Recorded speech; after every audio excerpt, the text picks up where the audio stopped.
Em primeiro lugar, bom dia a todos. Agradeço muito reconhecida este convite que a organização das Jornadas de Psicologia Forense dirigiu à Associação Portuguesa de Crianças Desaparecidas.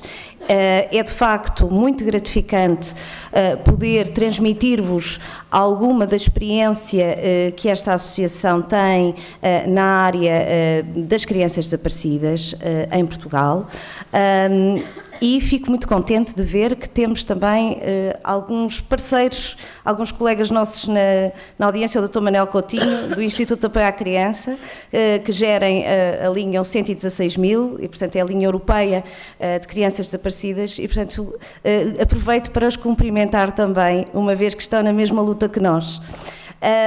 A minha apresentação vai ser uma apresentação que não é científica, obviamente. A minha área é a área jurídica, eu sou advogada de profissão e fui-me especializando na área do direito de família e menores e também agora, mais recentemente, na área do direito da família internacional, nomeadamente no que toca, portanto, à aplicação dos procedimentos constantes da Convenção da Haia. Portanto, eu vou-vos apresentar a nossa instituição. A nossa apresentação, de alguma forma, procura ser holística, para que percebam aquilo que esta associação tem feito e aquilo que pretende continuar a fazer. Vou começar por um vídeo que foi, portanto, criado pelos nossos colegas holandeses e que demonstra claramente como é que os predadores sexuais captam a atenção de menores para a exploração sexual. Este vídeo ganhou vários prémios e, portanto, é de toda a pertinência poder visualizá-lo. Bom, o desaparecimento de crianças também tem como causa, muitas vezes, o rapto ou o sequestro, no caso, portanto, da legislação portuguesa seria o sequestro para exploração sexual. E, nesse sentido, nós achamos importante abordar também, portanto, esta campanha que nos parece absolutamente genial. E o som continua sem dar.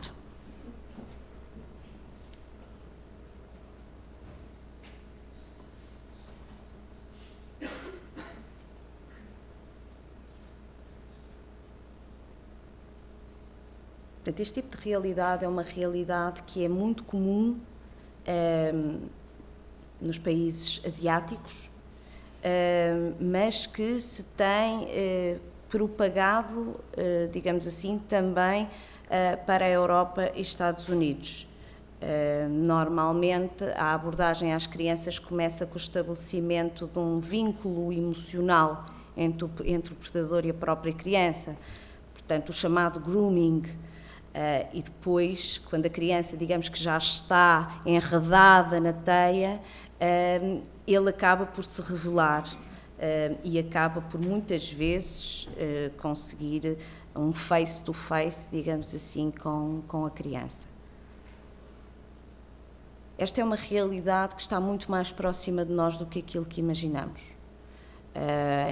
A Polícia Judiciária tem, portanto, desmantelado várias realidades que se prendem portanto, com a pornografia de menores. Hoje em dia, o termo pornografia de menores é também alvo de alguma crítica, porque se entende que a criança não pode ser alvo deste tipo de atividade. A pornografia normalmente é algo de voluntário. E, portanto, neste caso, o que se trata é de exploração sexual.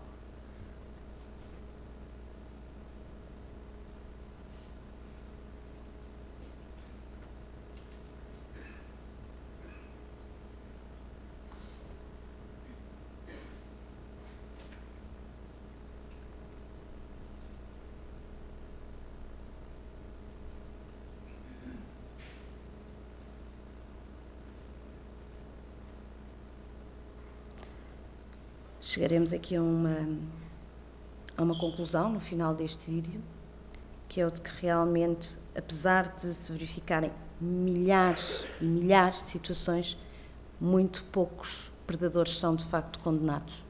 E, portanto, esta é uma situação para o legislador refletir. É uma pena, de facto, não termos som.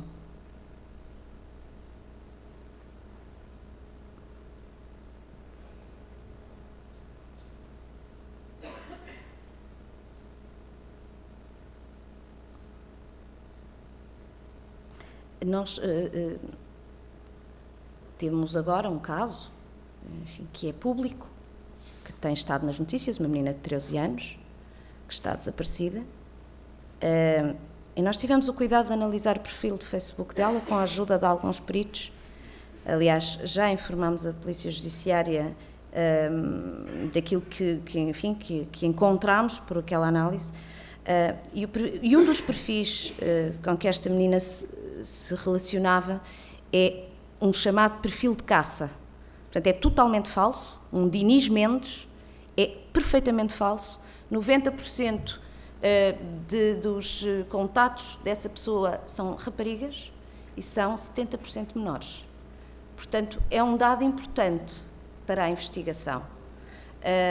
E quando toca, portanto, a este tipo de abordagem das crianças, a polícia tem que ser muitíssimo rápida a fazer a avaliação de todas as circunstâncias que rodeiam o desaparecimento. Pode até, eventualmente, tratar-se de um desaparecimento que, a priori, parece ser voluntário. Mas, tendo em consideração que se trata de uma criança, a atuação tem que ser imediata e assertiva. Portanto, este vídeo é um vídeo que vai terminar, obviamente, com a identificação de milhares de predadores sexuais na rede e que exploram, nomeadamente, crianças das Filipinas. É muito comum crianças das Filipinas, crianças do Camboja, crianças do Laos, é muito comum e um pouco mais próximo de nós temos uma realidade também em Moçambique, em Angola, temos algumas realidades que também são preocupantes, até porque culturalmente é normal, digamos assim, manter-se um relacionamento sexual com um menor. Portanto, são realidades que nós não aceitamos, mas que há algumas raízes culturais que ainda têm muito vigor em algumas comunidades e que, portanto, é preciso, digamos que, mudar mentalidades é importante nestas comunidades. Aqui estamos a ver, portanto, que é um crime que perpassa todos os países. Portanto, as próprias Nações Unidas têm conhecimento e uma preocupação muitíssimo grande com esta temática. E dúvidas não restam de que aqui em Portugal isto também existe. Não fosse as notícias que vamos, portanto, de que vamos tomando conhecimento, quase que diariamente pelos jornais nós vamos conhecendo novas situações de abusos sexuais de menores. Atualmente as pessoas denunciam mais, é verdade, mas também, e esta é uma opinião muito pessoal, entendo que as redes sociais, o facto de as pessoas terem um acesso quase que indiscriminado ao sexo, quer através da internet, quer através da televisão, muitas vezes a própria abertura e a emancipação sexual das pessoas levou-as a que também muitas vezes quisessem ter experiências diferentes e experiências muitas vezes que se podem permitir ter. Há situações que são conhecidas de pessoas extremamente ricas que têm uma tendência para adquirir serviços sexuais de menores, porque podem. E esta é uma questão interessante para vocês estudarem, porque podem. É também uma situação que tem a ver com o poder. Eu posso comprar e, se eu quiser, até uma criança eu posso ter. Portanto, isto é a triste realidade. Bom, a nossa associação é uma instituição particular de solidariedade social.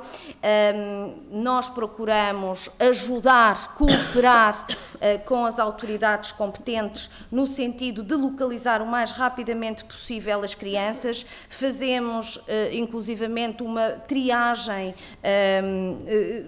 inicial da informação. Quando as pessoas fazem a participação à polícia, nós depois fazemos uma triagem e reenviamos para a polícia toda a informação que é pertinente, uma vez que muitas vezes as pessoas estão tão desorientadas que acabam por não dizer aquilo que é necessário, quando é necessário. Há pais que, já nos aconteceu, esquecerem-se do número de telefone de casa, esquecerem-se que idade a que a criança tem ou a data de nascimento, porque estão completamente em pânico.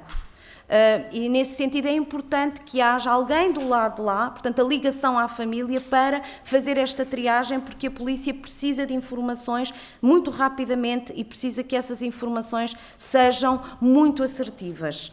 Portanto, nós funcionamos dentro das nossas capacidades humanas, porque dependemos também muito do voluntariado, mas temos felizmente uma linha europeia que hoje em dia está a funcionar em pleno em Portugal, que é o 116.000, nós funcionamos também com uma linha de prevenção em que podemos também dar apoio psicológico e apoio jurídico, normalmente até o apoio jurídico, que é feito imediatamente, que é a ligação imediata ao agente do caso. Portanto, isto acontece na maioria dos casos que sucedem fora do horário normal, digamos assim. Portanto, a associação, como todas as IPSS, tem uma Assembleia Geral, uma direção, um Conselho Fiscal e um órgão um pouco diferente, que se chama Conselho de Apoio à Investigação e à Ação Penal. E aqui, sim, nós temos pessoas de todas as áreas. Temos magistrados, temos procuradores, temos advogados, temos polícias aposentados, temos psicólogos forenses, temos psicólogos clínicos, médicos. Portanto, aqui sim há uma equipa que tem como missão estudar situações, emitir pareceres, fazer sugestões. Este Conselho de Apoio à Investigação Penal, posso dizer-lhes que já emitiu pelo menos 3 pareceres jurídicos que levaram à detenção de 3 pessoas por sequestro. Portanto, houve uma convolução, digamos assim, do crime de subtração de menor, que é um crime menor em Portugal. Infelizmente, desconsidera-se esta questão do chamado rapto parental, o vulgo rapto parental, que não existe em Portugal em termos de tipicidade jurídico-penal, mas que é o termo vulgarmente utilizado. E, portanto, nós conseguimos, através desse parecer, que em tribunal houvesse uma alteração da qualificação da tipologia criminal para um sequestro agravado. E agravado porque praticado por um dos progenitores. Porque a criança, repare-se, a criança não tem, o sequestro, digamos que o seu cerne é a limitação da liberdade de movimentos. Eu posso estar sequestrada dentro da minha própria casa. Se alguém me fechar contra a minha vontade dentro do meu quarto, ainda que eu tenha ar-condicionado, televisão, mas não me posso mexer dali, eu estou sequestrado. Portanto, este, digamos, que é o cerne deste tipo de crime. Uma criança é muitíssimo mais grave, porque estas crianças não têm acesso a um carro. Estas crianças não têm acesso aos números de telefone. Muitas delas não sabem como é que podem telefonar à mãe ou ao pai. Estas crianças são retiradas à família alargada. Estas crianças não vão à escola muitas vezes. Ficam privadas durante Anos. Nós tivemos um caso em que houve uma criança que esteve 10 anos sem ir à escola, a viver em resorts turísticos, a jogar ténis com os empregados dos hotéis, porque o pai era uma pessoa com muita capacidade financeira, andava em iates e em resorts. E esta criança, desde os 5 anos até aos 15, não frequentou a escola. Não teve uma namorada. Portanto, isto, e para uma, digamos que uma audiência de psicólogos, imaginem o trauma que esta criança teria e como é que ela conseguiria voltar à vida normal. Como é que uma pessoa que viveu sempre com o pai, que dormia com o pai e que, de facto, só conhecia o jogo de ténis com os empregados dos resorts, como é que esta criança pode ser um adulto saudável? Portanto, estas questões têm que ser muitíssimo ponderadas, nomeadamente pelos magistrados que estão a cargo destes casos, porque isto não é uma subtração de menor, isto não é um incumprimento das responsabilidades parentais, isto é um sequestro, isto é de facto um sequestro. Portanto, é preciso de facto repensar como é que nós vamos proteger cada vez mais as crianças deste tipo de situações que lhes são completamente estranhas e que são, obviamente, contra a sua vontade. A associação nasceu em 2007, foi criada por um conjunto de pessoas de boa vontade, mas também por famílias de crianças desaparecidas, tendo à sua cabeça, portanto, a mãe do Rui Pedro Mendonça, de Lousada, mas obviamente que também os pais do Rui Pereira, do Jorge Sepúlveda e de outros, do João Teles, que estão há dezenas de anos desaparecidos. Portanto, estas famílias organizaram-se de facto para lutar contra este fenómeno e também para chamar a atenção para a problemática das crianças desaparecidas e sexualmente exploradas. Em 2009 assumi a presidência e direção com a doutora Margarida Barroso, infelizmente falecida em agosto do ano passado, vítima de cancro. Tenho-lhe aqui de ser uma homenagem muito especial. A doutora Margarida, para nós, a Margarida era uma pessoa de uma humildade exemplar. Levou-nos muito mais longe do que aquilo que nós algum dia poderíamos esperar, porque foi com ela que nós conhecemos a Missing Children Europe, foi com ela que nós conhecemos o IAC, foi com ela que nós conseguimos ter algum, digamos que algum financiamento também para podermos começar a trabalhar. E a Margarida era uma pessoa que amava profundamente as crianças. A Margarida teve um trabalho prévio no IAC, teve um trabalho na Federação Europeia de Crianças Desaparecidas, trabalhou com crianças de rua quando o marido era presidente da Comissão Europeia e, portanto, era uma pessoa, como eu costumo dizer, tanto subia ao palanque como era capaz de pegar numa vassoura e numa pá e varrer a sala da associação. Portanto, eu quero lhe deixar aqui uma sentida homenagem, porque ela era, para além de ser a nossa vice-presidente, era uma irmã para mim. Em 2010 fizemos o primeiro protocolo com a linha de saúde pública. Portanto, o 808-24-24-24 começou a atender chamadas de pessoas que estavam a precisar de apoio dos profissionais de saúde em casos de desaparecimento de crianças. Neste caso, a ideia era que a linha de saúde pública os direcionasse para os centros de saúde, para psicólogos, para médicos de família, porque muitas vezes há problemas na família que têm que ser tratados onde as pessoas vivem e a instituição por si não tem capacidade, não tem recursos humanos para ter psicólogos em cada vila, em cada cidade do país. Portanto, nós temos que estabelecer redes de cooperação. Em 2011 fizemos o protocolo com a Polícia Judiciária, em 2012 ganhámos um prémio das 10 melhores ideias do ano com uma campanha, fizemos protocolo depois em 2013 com a Guarda Nacional Republicana, fizemos, portanto, um projeto que é um manual de segurança infantil em 2015, patrocinado por uma organização internacional, Femmes d'Europe. Portanto, em 2016, a doutora Teresa Damasio, que bem conhecem, assumiu a vice-presidência da instituição, o que muito, muito nos honra.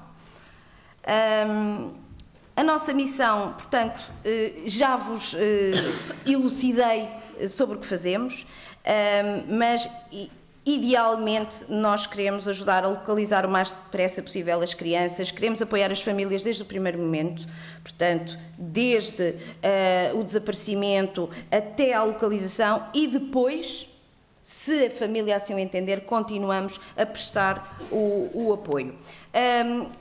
Tentamos implementar também ferramentas de segurança para crianças, como é o caso do Manual de Segurança Infantil, que é um manual concebido, enfim, ao estilo de manual escolar, para o primeiro e segundo ciclo. As crianças têm exercícios para fazer. Isto foi um manual concebido entre nós e o Departamento de Formação da Guarda Nacional Republicana, com a colaboração inestimável da Escola Segura, e, portanto, podem descarregá-lo, se tiverem alguma curiosidade, ele está online, é gratuito, podem descarregá-lo no nosso site. Temos depois outra vertente, que é uma vertente preventiva, o awareness, como é evidente, com campanhas, com vídeos, com cartazes de rua. A nossa equipa, portanto, já vos falei naquilo que neste momento temos. Fazemos também avaliações de risco. Portanto, as avaliações de risco é algo que tem que ser cuidadosamente feito e deve ser feito por uma equipa multidisciplinar. Uma coisa é a avaliação de risco para efeitos policiais. E nós já vamos ver um bocadinho de como é que isso funciona com a polícia. A avaliação de risco para a polícia. A avaliação de risco para o psicólogo é algo que é fundamental para que se possa seguir o caminho correto, nomeadamente no que tange às circunstâncias pessoais do desaparecido e no que tange ao seu ambiente. E nós já vamos ver em que é que vocês, de facto, são fundamentais e deveria haver um psicólogo forense em cada esquadra de polícia quando há um desaparecimento de uma criança e, de facto, as participações, e são dados da polícia, as participações em 2016 excederam as 3.000 participações, porque depois há desaparecimentos, atenção, porque às vezes há participações que não são configuradas como desaparecimentos e mais de 90% deles são resolvidos imediatamente ou quase que imediatamente, portanto, não vamos ser alarmistas, mas vamos estar atentos. Depois, temos as nossas campanhas. Esta é a nossa campanha que está, portanto, também está na internet. É uma campanha que ganhou um prémio internacional no festival El Ojo, na Argentina, que é um festival muito conhecido para publicitários. Foi concebida pela Leo Burnett Lisboa. E basicamente aquilo que este vídeo nos demonstra é o pensamento de uma mãe que tem um filho desaparecido. Se vocês repararem nesta criança, esta criança nunca é a mesma. É muito parecida, mas nunca é a mesma, porque a mãe já não sabe como é que ele é. Portanto, este, digamos que foi o pormenor, digamos assim, que fez com que se ganhasse este prémio de melhor spot para TV. Para o abuso e exploração sexual, tivemos aqui a preciosa ajuda também de uma empresa que é Captain Jack, neste momento portuguesa, integralmente portuguesa, que neste momento está a trabalhar em Hollywood, portanto já nem sequer está em Portugal. Os nossos jovens, de facto, estão a conseguir chegar muitíssimo longe. E foi uma campanha feita por eles, totalmente voluntária. Esta menina é filha de um amigo meu, e o Paulo Pires fez, portanto, a voz off, que é nosso padrinho é nosso padrinho, tal como a Fátima Lopes. Portanto, aqui, no fundo, o cerne deste vídeo, a mensagem que pretende transmitir, é que nós temos que estar muito atentos, porque o abusador sexual de crianças está em qualquer lado. E as crianças normalmente calam-se. E calam-se, muitas vezes por vergonha, outras vezes porque estão ameaçadas. E repare-se que muitas vezes a ameaça é: se tu contares, eu mato a tua mãe. Se tu contares, eu mato o teu irmão. E, portanto, muitas vezes as crianças não dizem. Temos que ser nós. Este vídeo acaba a dizer, a menina a dizer à mãe: olha, vê-me, percebe o que se está a passar. E essa é uma função dos psicólogos. Percebam o que se está a passar. E não é simples, não é fácil. Eu não gostaria de estar na vossa posição, porque ela é muitíssimo mais difícil do que a do advogado que tem que enquadrar uma determinada situação. Não, vocês estão ali, vocês veem-nos chorar, vocês têm que os ouvir e vocês têm que, de alguma maneira, perceber o que é que se passa dentro deles. E muitas vezes o que conseguem, durante horas, é um profundo silêncio, porque eles não falam. Eles não conseguem falar, no caso do abuso. E portanto, quem é experiente nessa matéria sabe disso. Estas são as campanhas de rua. Este é um projeto, portanto, que tem a ver com a georreferenciação, portanto, o Miúdos no Radar, que devem ter ouvido falar, é uma aplicação móvel para iOS, que neste momento está em atualização para os iPhones mais avançados, o 6 e o 7. Este é o manual de segurança, este é o kit do meu ADN, uma vez que numa investigação de desaparecimento de crianças é muito importante ter uma amostra pura de ADN e impressões digitais dos 10 dedos das mãos, pelo menos são essas as indicações da Interpol e dos especialistas forenses.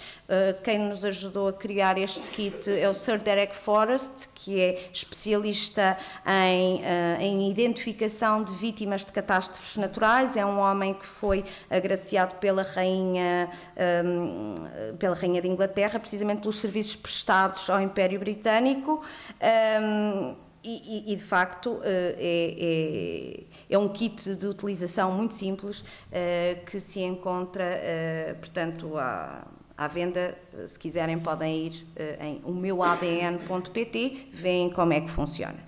Portanto, gostava também de vos falar um bocadinho, porque às vezes nós vemos muitos alertas na internet, nos Facebooks. Portanto, é preciso ter muito cuidado com os alertas que se lançam. Os alertas devem ser lançados em determinadas situações e devem ser pensados por quem conhece a matéria e por quem está encarregue da investigação. Nós não devemos lançar alertas só porque achamos que vamos ajudar, porque só quando de facto há informação suficiente é que a polícia ou o órgão de investigação criminal que é competente pelo lançamento do alerta, no nosso caso é a Polícia Judiciária, por delegação de competência da Sra. Procuradora-Geral da República, esta situação, portanto, tem que ser muito ponderada. E há critérios. Portanto, tem que haver informação de que indique que a criança está em perigo iminente, em grave perigo ou em risco de vida, e tem que haver, de facto, capacidade do público para ajudar. Por outro lado, esta divulgação pública tem que ter em conta os direitos de personalidade, a imagem da criança, a sua privacidade e ponderar, digamos que fazer uma ponderação de interesses entre isso e o direito à proteção do próprio Estado. O Estado tem o dever de proteger a criança e se tiver que para isso utilizar um Amber Alert para a localizar em segurança, então deve fazê-lo. Tem que estar, portanto, este alerta tem que estar enquadrado numa política de investigação e estar devidamente sancionado pela autoridade competente pela investigação. Deve-se fazer uma utilização mínima para um impacto máximo e depois perceber um bocadinho como é que nós vamos divulgar, com que meios de comunicação social devemos trabalhar, porque muitas vezes os mídias, não é muitas vezes, é mais de 90% das vezes, são incontroláveis. E, portanto, temos que ter uma certa atenção nesse aspecto. Eu, por exemplo, vi agora uma situação que me parece absolutamente aberrante, que é dizer-se que se localizou o telemóvel da criança desaparecida em Aveiro. Isto vai fazer com que os jovens que fogem de casa, e são aos milhares, a primeira coisa que façam é deitar o telemóvel fora. Portanto, quem fez uma coisa destas não sabe o que está a fazer. Salvo se isso for por uma questão de estratégia na investigação, para despistar, mas então nunca deveriam falar no telemóvel. Diziam, temos a suspeita que a criança possa estar na zona de Aveiro. Como? Não se diz. Portanto, temos aqui um dos problemas, que é controlar a comunicação social, controlar os mídias. Como? Depois, os riscos da divulgação pública. Tem que saber qual é que é o risco dessa divulgação para a criança, se existe informação suficiente para que o público se possa envolver, e que público, porque às vezes o alerta até deve ser geograficamente pensado. Não é preciso fazer um alerta a nível nacional. Às vezes pode ser feito um alerta numa determinada zona que esteja confinada. Têm que existir dados concretos de que não vai haver aumento de risco para a criança, nomeadamente de vida, com a divulgação da sua imagem, porque isso às vezes pode ser causador até do homicídio da criança. Se a pessoa que tem a criança, se o sequestrador vir que está acossado, e se ele tiver algumas perturbações, ele pode desfazer-se da criança. E, por outro lado, também ponderar os riscos de uma utilização excessiva da divulgação pública, que agora, de facto, há uma utilização excessiva. Desaparece uma criança, imediatamente a família vai para a internet, os amigos vão para a internet e publicitam as imagens da criança, publicitam números de telefone, publicitam a escola onde a criança anda, e, de facto, isso aumenta os riscos, para a criança. Portanto, estes alertas são apenas uma ferramenta de investigação, não são a única solução. Não se pense que, por se lançar um Amber Alert, que de facto se vai localizar a criança. Há casos que estão perfeitamente identificados, em que de facto o Amber resultou na perfeição. Em França, na Holanda, na República Checa, por toda a Europa.